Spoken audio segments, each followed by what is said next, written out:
प्यारे बच्चों, product movement method के अंतर्गत हम अध्ययन कर रहे हैं स्कैटर डायग्राम मेथड का। इसके अंतर्गत हमने कोरिलेशन के संकेत चिन्ह की जानकारी ली, प्रोडक्ट मूवमेंट मेथड के लाभ को जाना और रियल मीन मेथड से हमने कोरिलेशन निकाल के देख लिया है। स्कैटर डायग्राम मेथड का हम अध्ययन कर रहे हैं। स्कैटर डायग्राम द्वितरफा बारंबारता तालिका है और इस तालिका का निर्माण इस प्रकार के स्वरूप में यह दिखाई देती है। इसके स्टैटिकल मेथड के लिए R is equal to summation S X dash Y dash upon N minus C X C Y upon standard deviation X dash standard deviation Y dash का प्रयोग किया जाता है। उससे पहले हमें यह जानना है कि स्कैटर डायग्राम को बनाया कैसे जाता है, जिसका स्वरूप हमने देखा है अभी। इसके लिए हमारे पास कुछ आंकड़े होंगे कुछ बच्चों के, और उन बच्चों के आंकड़ों का अवलोकन करने से पूर्व हमें वर्ग अंतराल तालिका का निर्माण करना होता है, जिसे क्लास इंटरवल कहा जाता है। क्लास इंटरवल करने के लिए हमने सबसे छोटे मान और सबसे बड़े मान को सबसे पहले जान लिया, जिसे रेंज कहा जाता है। और रेंज जानने के बाद हमें पता चला कि 50 से तालिका शुरू होगी और 79 में जाकर तालिका समाप्त हो जाएगी। अब हमें यह निश्चित करना है कि प्रत्येक समूह के बीच में कितने अंकों का अंतराल रखा जाना चाहिए। तो हमने 5-5 अंकों का अंतराल रखा है और यह भी हम ध्यान दे रहे हैं कि हमारी जो टेबल है उसमें अंक अगले समूह में रिपीट नहीं हो रहे हैं। तो हमारी टेबल किस प्रकार की बनी हुई है, ये एक प्रश्न भी है आपके लिए, इंक्लूसिव है या एक्सक्लूसिव है, कई बार प्रतियोगी परीक्षाओं में पूछा जाता है। तो यहाँ पर आपकी जो टेबल किस स्वरूप की बनी हुई है, ये आप अवश्य अवलोकन कीजिएगा कि ये इंक्लूसिव टेबल है या एक्सक्लूसिव टेबल है। इसके लिए आपको जो पिछली कक्षाओं में वीडियो मैंने बनाया हुआ है उनका अवलोकन आप कीजिए और जानिए कि टेबल किस स्वरूप की है। स्कैटर डायग्राम का ढांचा निर्मित करने के बाद यह निश्चित किया जाता है कि कितने कॉलम और कितने रो होंगे और x का वर्ग किस तरफ होगा और y का वर्ग इस खांचे के किस और होगा। तो यह निश्चित हो चुका है, मैं आपको क्लियर कर चुकी हूँ कि जब आप y का वर्क करेंगे तो आपको इस तरफ सारी प्रोसेस चलनी है और जब आप x का वर्क करेंगे तो इस तरफ आपको सारी प्रोसेस को चलना है, जो भी हम सूत्र के अनुसार स्टैटिक्स फॉलो करेंगे। तो इधर x का सारा काम होगा क्योंकि x इस तरीके से लिखा गया है और y ऐसे में लिखा हुआ है, इसीलिए आपको y का काम इधर की तरफ करना है। तो जो भी कार्य होगा वो यहाँ होगा। इस खाली खांचों पे हमने फ्रीक्वेंसी लिखनी है, तो फ्रीक्वेंसी लिखने के लिए आपको प्रत्येक बच्चे की फ्रीक्वेंसी को टैली में लिखना पड़ेगा। तो किस प्रकार से लिखा जाएगा, जैसे पहले बच्चे के अंक 50 आए हैं, इतिहास में 54 आए हैं, भूगोल में तो x में 50 आ रहा है, 50 और 54 के वैल्यू में। इसका अर्थ क्या है, 50 से लेकर और 54 के बीच में जितने भी अंक आएंगे वो इसी के बीच में आएंगे। तो 50 से ही वैल्यू शुरू हो रही है, तो 50 इस ग्रुप का हिस्सा है।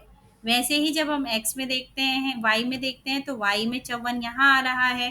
तो इसका अर्थ है जब हम x की वैल्यू चेक कर लेंगे तो हमें सुनिश्चित हो जाएगा कि हमारी टैली इस संपूर्ण खाने में से कहीं भी आ सकती है, लेकिन कहाँ पे आएगी ये फिक्स करने का कार्य क्या होगा, y वेरिएबल्स का होगा। y वेरिएबल बताएगा कि कहाँ पे आएगी। तो 54 हमारा आया है सबसे निचले वाले में, तो इसने स्पष्ट कर दिया कि पहली टैली जो ये खाली रिक्त खाना है, यहाँ आप खाली रिक्त खाने पर भरिए। और इसी प्रकार से 45 बच्चों की टैली को हम भरेंगे और जैसे ही आपको लगेगा कि किसी खाने में 5 बच्चों का टैली का अंक आ रहा है, तो 4 के जब आप लिख चुके होंगे, 5वें बच्चे के टैली के अंक को इस तरीके से आप एक रेखा खींच के 4 वाले के ऊपर संकेत चिन्ह लगा देंगे। तो ये संकेत चिन्ह होता है 5 का, जो कि हम रोमन शब्दावली का प्रयोग कर रहे हैं। तो यहाँ पे V वाला 5 नहीं लिखा जाएगा रोमन का, बल्कि इस तरीके से टैली वाले में 5 इस तरीके से लिखा जाता है। तो जब आप 45 बच्चों की टैली कर चुके होंगे तो अब टैली को अंक देना है और अंक देने के पश्चात आपका जो स्कैटर डायग्राम है तैयार हो चुका है। तो इतने स्टेप फॉलो करने हैं आपको। अब यही स्कैटर डायग्राम आपके पास परीक्षा में प्रश्न के रूप में आएगा। आपसे पूछा जाएगा कि भाई स्कैटर डायग्राम के आंकड़ों के आधार पर, इसमें जो ये आंकड़े दे रखे हैं 3 1 1 1 3 1 1 4 2 3 5 5 3 5 1 1 3 2, इन आंकड़ों के आधार पर सहसंबंध गुणांक ज्ञात कीजिए। जब आपने सेंट्रल टेंडेंसी की वैल्यू में मीन निकालना सीखा होगा क्लास इंटरवल से, तो आपने देखा होगा सी आई के साथ हमें फ्रीक्वेंसी भी दी हुई थी, कहीं ना कहीं फ्रीक्वेंसी लिखा होता था। लेकिन यहाँ हमें सी आई तो दे रखा है एक्स का भी और वाई का भी, लेकिन फ्रीक्वेंसी को इस तरीके से लिख दिया गया है। अब हम कैसे माने कि भाई एक्स की फ्रीक्वेंसी क्या होगी और वाई की फ्रीक्वेंसी क्या होगी, कैसे हम लिखेंगे, ये एक डिफिकल्टी हमारे सामने आ जाती है। तो फ्रीक्वेंसी भी यहीं दी हुई है, लेकिन कैसे उसे अरेंज किया जाएगा इस प्रक्रिया को भी हम इस मेथड के अंतर्गत सीखेंगे। तो सहसंबंध गुणांक निकालने के लिए स्कैटर से पहले कुछ बिंदुओं का विशेष ध्यान रखना है। इसको सॉल्व करना है आपको, इस क्वेश्चन को, इतना ही क्वेश्चन आपके पास आया हुआ है और आपको इस क्वेश्चन के आधार पर कोरिलेशन करके बताना है। सूत्र मैं आपको पहले ही बता चुकी हूँ कि आपने सूत्र यूज किया और सूत्र के अकॉर्डिंग जब आप स्कैटर का वर्क करेंगे तो किन किन चीज़ों की आवश्यकता थी वो सूत्र में लिखा हुआ था। तो सूत्र के अकॉर्डिंग अब हम सारे स्टेप्स फॉलो करेंगे स्कैटर डायग्राम के अंदर सांख्यिकी या प्रविधि को अपनाने के लिए।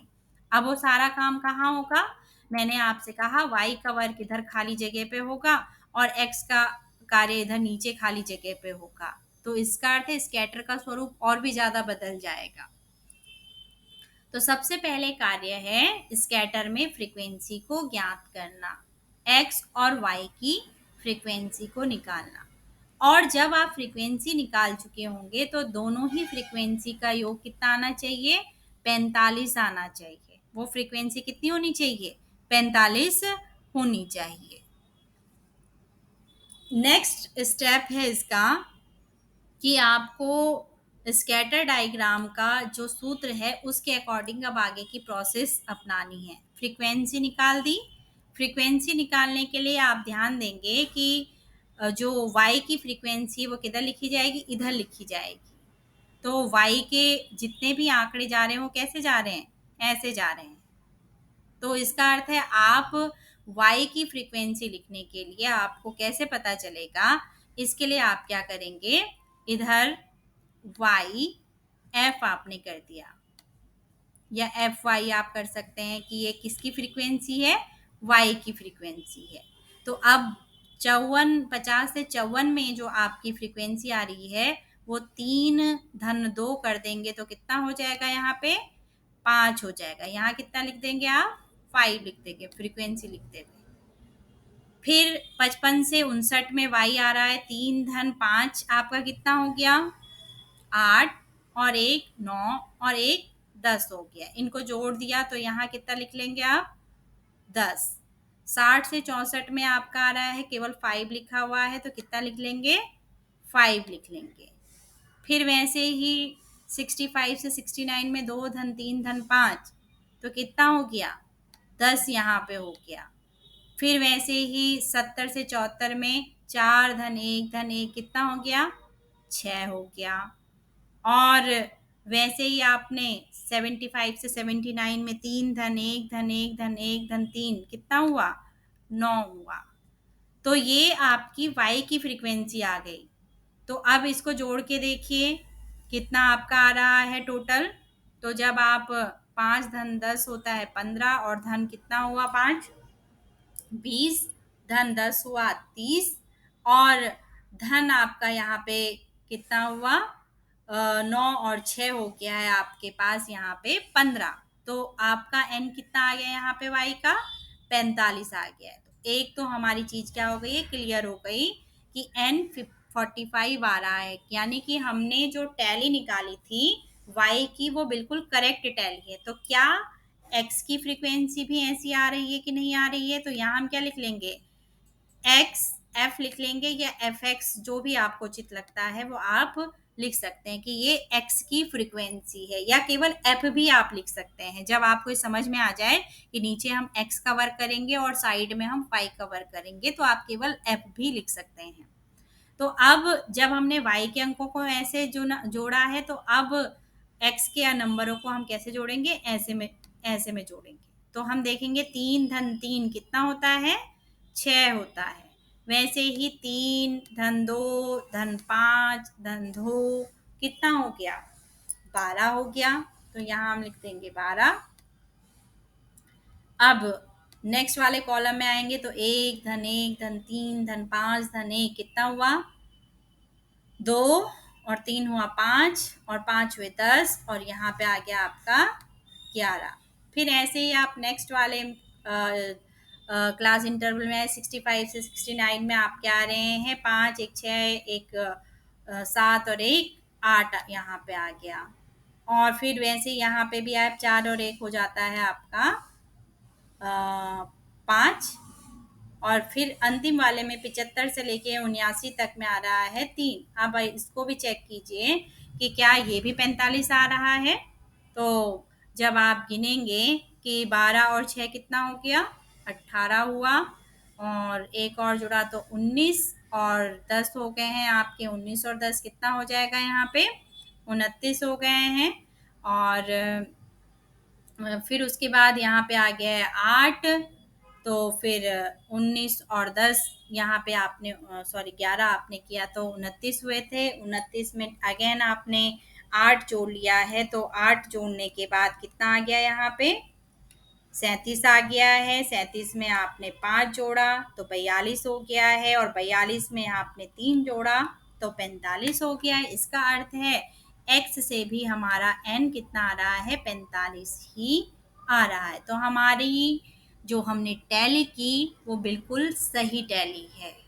तो हमने f भी लिख लिया है y का और f लिख लिया है x का। तो ये पहला स्टेप हमने क्या कर लिया है, कंप्लीट कर लिया, और साथ ही साथ चेक भी कर लिया है कि 45 आ रहा है या नहीं आ रहा है। तो 45 ही आ रहा है, तो हमारा काम अब आगे बढ़ सकता है। अब हम सूत्र जो दिया हुआ था, क्या सूत्र दे रखा था, r इज इक्वल टू क्या दे रखा था, समेशन x का बार और y का बार, या डैश जिसे आप कह रहे हैं, अपॉन n दे रखा था, माइनस c x का बार और c y का बार, अपॉन कर दिया अगेन, और स्टैंडर्ड डेविएशन आपके पास क्या आ गया है, x का जो स्क्वायर आपने निकाला है, y स्टैंडर्ड डेविएशन y का जो बार है वो यहाँ पे आ गया है। तो इस सूत्र के अनुसार अब हमें कार्य करना है। तो पहले स्टेप में हमें क्या निकालना है, सबसे पहले हमें x डैश को निकालना है। डैश एक कॉमे की तरह होता है यहाँ पे, इसको डैश मैथमेटिक के उसमें डैश का स्वरूप कहा जाता है। तो ये क्या हो गया, एक्स डैश, हम इसको प्रोनाउंस कर रहे हैं। तो अब एक्स डैश निकाला जाएगा। इसके लिए हम एफ के मध्य वाले अंक वाले वर्गांतराल को क्या कर देंगे, शून्य, क्योंकि एक्स डैश डिनोट कर रहा है प्रमाणिक विचलन को, डी निकालने के, डेविएशन जिसे कहा जाता है, विचलनशीलता। तो विचलनशीलता को निकालने के लिए, यानी कि डी निकालने के लिए किसकी आवश्यकता होती है, आवश्यकता होती है x माइनस एम की। तो यहाँ पे m को क्या करने के लिए कहा गया है, एज्यूम्ड करने के लिए कहा गया है कि m को क्या कर दीजिए, एज्यूम्ड कर दीजिए, कल्पना करके समझ लीजिए कि ये मीन होना चाहिए। तो x की प्रत्येक सीरीज से एज्यूम्ड को घटाया जाना चाहिए, तब जाके डी निकलता है। लेकिन यहाँ शॉर्टकट ट्रिक यूज की जाती है। जब आप संख्या एज्यूम्ड कर लेंगे तो आपका कार्य क्या होगा, उससे छोटी संख्या की ओर आप माइनस और बड़ी संख्या की ओर प्लस का सिंबल लगाएंगे। तो x को हम देख लेते हैं सबसे पहले, नीचे की वैल्यूज को हमने मान लीजिए 8 को क्या कर लिया, यहाँ पे एज्यूम्ड कर लिया। तो ये जो पूरा खाना होगा 65 to 69, इसको हमने शून्य मान लिया है कि यही वो ग्रुप है जहां हमारा मीन आने वाला है, ये हमने कल्पना कर ली है। तो अब जब आप चेक करते हैं तो आप देखते हैं 65 टू 69 से छोटे हैं इसके आगे के सारे ग्रुप, 60 से 64, 50 से 59, 50 से 54, ये सारे छोटे ग्रुप हैं। किससे? 65 से 69, जहां हमने कल्पित किया है कि हमारा मीन इस ग्रुप में आ रहा है।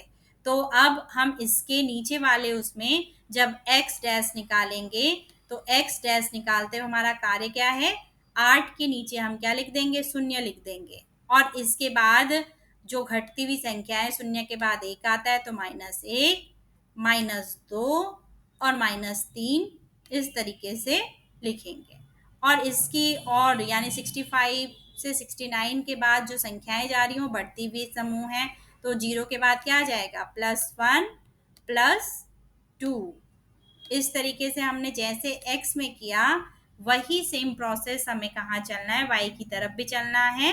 मान लीजिए हमने 10 को क्या कर लिया? एज्यूम्ड कर लिया है, तो इसका अर्थ है ये सारा कॉलम एज्यूम्ड हो चुका है। तो अब यहाँ पे क्या लिख दिया जाए? शून्य लिख दिया जाए। और चेक करने पे पता चला कि 65 टू 69 के ऊपर 2 समूह बढ़ते हुए हैं और नीचे के 3 समूह घटते हुए हैं। तो जिधर घटते हुए समूह हों उधर -1, -2, -3 आपको लिख देना है और बढ़ते हुए की तरफ +1 +2 आपको कर देना है। तो क्या निकल जाएगा? y डैश निकल जाएगा। यहाँ पे आपका y डैश निकल गया। तो 2 स्टेप हमने क्या कर लिए हैं?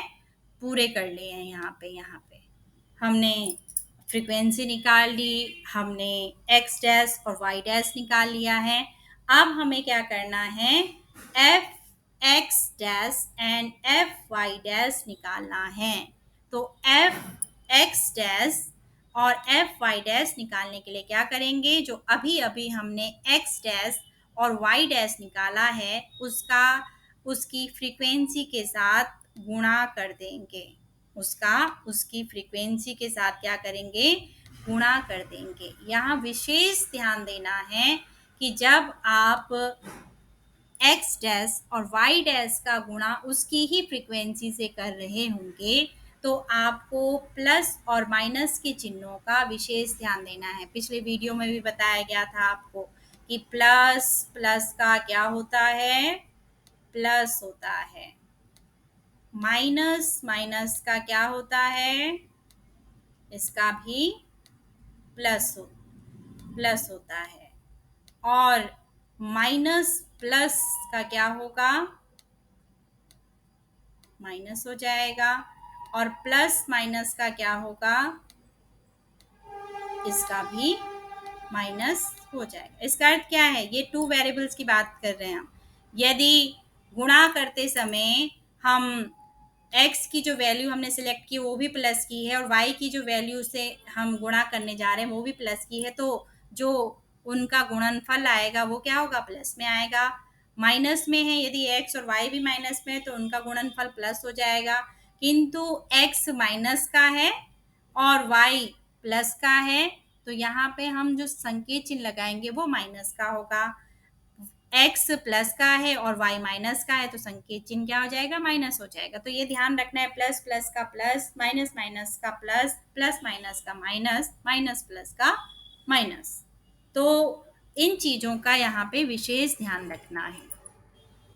जब हमने f और x डैश निकाल लिया है तो अब f x डैश निकालने के लिए हमें क्या करना पड़ेगा? हमको इन दोनों का गुणा करना पड़ेगा।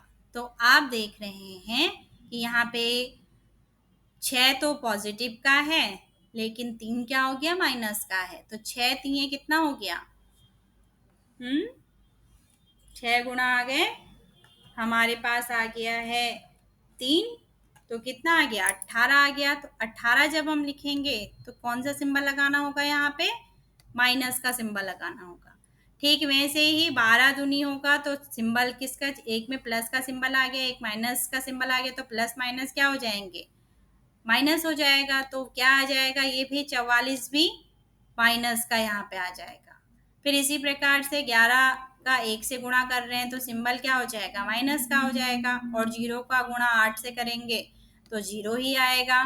ठीक वैसे ही 5 का गुणा 1 से कर रहे हैं तो 5 भी धन है और 1 भी धन है, तो धन धन का क्या होगा, धन होगा, प्लस प्लस का प्लस, तो 5 हो गया। 3 भी प्लस का है, 2 भी प्लस का है, तो 3 दूनी 6 होगा, तो 6 भी क्या हो गया, प्लस का हो गया है। अब हमको क्या ध्यान देना है, क्योंकि हम एफ एक्स डैश निकालने वाले हैं, तो माइनस माइनस वाले सिंबल वालों को एक साथ जोड़ेंगे। क्या करेंगे, 18 धन 44 धन 11 करेंगे तो वैल्यू कितनी आ जाएगी, 73 आ रही है, तीनों माइनस वाले चीजों को जोड़ने के बाद। वैसे प्लस वाले को जोड़ा तो 6 और 5 हो जाता है 11। तो 73 में से जो 73 आया है हमारा, 18 धन 44 धन 11 करने के बाद 73 में से हम 11 घटा देंगे तो हमारे पास एफ एक्स डैश निकल जाएगा। तो जब हमने इसको किया तो हम यहाँ लिख देंगे F X dash is equal to 62। ये हमारा निकल चुका है वैल्यू। ठीक, इतना समझ में आया आपको। अब वैसे ही किसके साथ करना है, वाई के साथ करना है। चूंकि इधर जगह नहीं है तो मैं इस तरफ ही कार्य करके आपको बता रही हूँ, और आप समझने का प्रयत्न इसको कीजिए।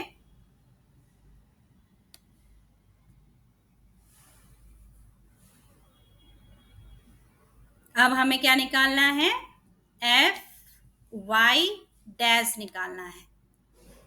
तो एफ वाई डैश निकालने के लिए एफ का और वाई डैश का गुणा करना है। तो 5 पॉजिटिव का है, एक भी पॉजिटिव का है, तो हम क्या लिख देंगे, 5 एकम 5, और 6 पॉजिटिव है और एक भी पॉजिटिव है तो प्लस प्लस का प्लस होगा, तो यहाँ 6 हो जाएगा। 10 का गुणा 0 से करेंगे तो 0 हो जाएगा। 5 का गुणा 1 से करेंगे तो 5 प्लस का है, यहाँ सिंबल क्या होता है, साइलेंट होता है, दिख नहीं रहा है, लेकिन आपको समझना होगा कि ये प्लस का है, माइनस के उसमें संकेत चिन्ह लगा रहता है। तो 5 और 1 का जब आप गुणा कर रहे हैं तो माइनस क्या हो जाएगा, 5 हो जाएगा। 10 का और 2 का गुणा कर रहे हैं तो माइनस 20 हो जाएगा, और 5 का और माइनस 3 का कर रहे हैं तो माइनस 15 हो जाएगा। तो अब फिर से आपको वही कार्य करना है, माइनस माइनस वालों को एक साथ जोड़ लीजिए और प्लस प्लस वालों को एक साथ जोड़ लीजिए, और जो बड़ी संख्या उससे घटा दीजिए, और घटाने के बाद जिस संख्या से आपने घटाया है उसका संकेत चिन्ह आप लगा लेंगे। तो हम जोड़ लेते हैं, 6 और 5 होता है 11, और माइनस वाला आ रहा है 5 धन 20 धन 15, तो कितना हो गया, 40। 40 में से 11 जाता है तो शेष रह गया 29। तो हमने एफ वाई डैश निकाला है कितना, 29। तो ये हमारा जो नेक्स्ट स्टेप था, ये मैंने आपको यहाँ पे करके दिखाया कि किस तरीके से हम संकेत चिन्ह निकालेंगे। अभी हम अच्छे से सवाल को जब सॉल्व कर रहे होंगे तब भी हम इसको जानेंगे। जब ये निकाल चुके होंगे तो अब हमारा कार्य होगा, एफ एक्स डैश को हमको क्या करना है, उसको इंटू करना है, किसके साथ में, एक्स डैश के साथ में, इसीलिए से 2 लिखा हुआ है कि एक्स डैश के साथ इसको इंटू कीजिए, जो वैल्यू आई है एफ एक्स डैश की वैल्यू। तो हमको उसके प्रत्येक कॉलम का एफ एक्स डैश की वैल्यू का एक्स डैश की वैल्यू से क्या करना है, गुणा करना है, और ऐसे ही हमें वाई के साथ भी करना है। तो हमारा क्या निकल चुका है, एफ वाई डैश हमने निकाला है, वाई डैश हमारा ये निकला है। तो ये कह रहा है कि अब इन दोनों का क्या कर दीजिए, गुणा कर दीजिए। जैसे हमने एफ एक्स निकाला तो एक्स के साथ में, तो कह रहा है इन दोनों का गुणा कर दीजिए। तो गुणा करते हुए जब आप गुणा करेंगे एफ वाई डैश का वाई डैश के साथ में, तो आप नया कॉलम क्रिएट करके लिखेंगे एफ वाई डैश 2। वर्ग नहीं कहेंगे क्योंकि हम वर्ग नहीं कर रहे हैं, उसी संख्या का उसी संख्या में गुणा नहीं कर रहे हैं, बल्कि वाई डैश के साथ में गुणा कर रहे हैं, तो इसलिए यहाँ 2 लिखा हुआ है। तो अब न्यू कॉलम में है 1 इंटू 5, 5 भी प्लस का 1 भी प्लस का, तो कितना हो जाएगा, यहाँ पे 5 हो जाएगा। 6 भी प्लस का है, 1 भी प्लस का है, तो 6 इंटू 1 6 हो गया है। 0 0 का 0 हो जाएगा।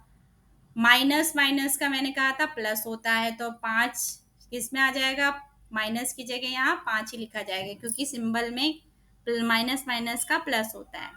20 इंटू 2 माइनस माइनस का है तो प्लस हो जाएगा, तो कितना हो जाएगा? 40 हो जाएगा। 15 इंटू 3 होगा यहाँ पे, तो माइनस माइनस का है तो कितना हो जाएगा? 45 हो जाएगा। अब इनको जोड़ लीजिए, आपके पास F y' 2 निकल के आ जाएगा। तो आप करेंगे 45 धन 5 और धन 6 और धन 5, और नीचे हमने एक और गुणा छोड़ दिया है, 5 गुणा आगे 3, तो नहीं नहीं 5 गुणा आगे 3 नहीं छोड़ा हमने, और ये तो x की वैल्यू है। तो यहाँ तक हमने किया, तो हमारे पास कितना आ गई वैल्यू? 61 हमारे पास आ गया है। F y' 2 हमारे पास निकल के आ गया। ऐसे ही x के साथ भी करना है, तो सेम प्रोसेस है। अगर आपको एक बार प्रोसेस समझ में आ गई तो आप आसानी से इसे क्या कर सकते हैं? सॉल्व कर सकते हैं। अब सबसे महत्वपूर्ण बात आती है यहाँ पर, जब मैंने आपसे कहा था कि जो खाने खाली हैं वहाँ क्रिया करना सबसे महत्वपूर्ण होता है। किस प्रकार से वहाँ पे क्रिया की जाएगी, इस बात के लिए कुछ विशेष बिंदुओं का ध्यान रखना है। सबसे पहले आपने ये ध्यान रखना है कि जो आप summation x dash y dash निकाल रहे हैं, x और y का, इसके लिए आपको स्कैटर डायग्राम का, जो हमने टैली का, जो खाने हमने जिनमें टैली अंकित किया था, जिनको कि अंकन किया है, उसी पे हमको वर्क करना है। कौन से खानों पे? ये जो खाने हैं, ये जो हमने अब टैली को अंकन दे दिया है, इन खानों पे कार्य करना। अब इधर का काम हमारा अभी जितना हमें करना था उतना हम कर चुके हैं दोनों ओर का। अब हमें इन खानों पर कार्य करना है। इन खानों पर जहां जहां अंक लिखे हुए हैं वहां वहां उन्हीं खानों पर कार्य होगा। तो क्या कह रहे हैं यहाँ पे कि अब जो टैली वाले अंकन वाले क्षेत्र हैं उस पर कार्य किया जाएगा। इसके बाद सबसे पहला कार्य हमारा होगा summation x dash y dash निकालने के लिए कि हम x और y के मानों के मध्य क्या करेंगे? गुणा करेंगे। कौन से मान? ये x की वैल्यू ये है, यहाँ दे रखी है -3 -2 -1 0 +1 +2, और y की यहाँ दे रखी है +1 +2 +1 0 -1 -2 -3। तो अब हमें इनके बीच में गुणा करना है, इन दोनों संख्याओं के बीच में, ऐसे ऐसे करके, इस तरीके से। और जब हम ये कर रहे होंगे तो ये मध्य में आने वाले जितने भी अंक हैं, इन अंकों पर भी कार्य किया जाएगा। तो यही इसका एक विशिष्ट पार्ट है जिसको समझना थोड़ा आवश्यक है, और जिसमें बहुत गहनता से अध्ययन भी किया जाना चाहिए। तो हम अगले वीडियो में इसका अध्ययन करेंगे ताकि मुझे स्लाइड क्लियर मिल सके और मैं आपको यहाँ पर इसके अंदर की जो प्रोसेस है उसको समझा सकूं। तो इतना आपको समझ में आया होगा, ये मैं विश्वास कर रही हूँ, और पुनः एक बार आपसे कहती हूँ कि ज़रूर प्रैक्टिस कीजिए, आपको करके बहुत अच्छा लगेगा। तो इतना ही अध्ययन करेंगे। धन्यवाद।